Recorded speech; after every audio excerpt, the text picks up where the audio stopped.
কালীঘাট নামটি শুনলেই আমাদের সনাতন ধর্মের মানুষদের গায়ে কেমন যেন একরকম কাটা দেয়, তাই না? কথিত আছে, সতীর যখন মৃত্যু হয় তখন তার 51টি ভাগ করেছিলেন বিষ্ণুদেব তার সুদর্শন চক্রের দ্বারা। তখন সেই অঙ্গ যেখানে যেখানে ছড়িয়ে পড়ে সেখানে এক একটি সতীপীঠ তৈরি হয়। কালীঘাট তারই মধ্যে একটি। এখানে সতীর ডান পায়ের আঙুল পড়েছিল।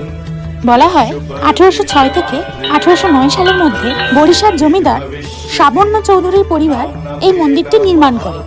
পরবর্তীকালে শ্রী ব্রহ্মানন্দ গিরি ও আত্মারাম ব্রহ্মচারী কষ্টি পাথরে বিশ্বকর্মার সাহায্যে দেবীর রূপ দান করে। মূর্তিটি জিভ, দাঁত এবং মুকুট সোনার, হাত ও মুন্ডমালাটি সোনা ও রূপোর সংমিশ্রণে তৈরি। মন্দির প্রতিদিন সকাল 6টা থেকে দুপুর 1টা পর্যন্ত এবং বিকেল 4টে থেকে রাত 9টা পর্যন্ত খোলা। কিভাবে আসবেন ভাবছেন?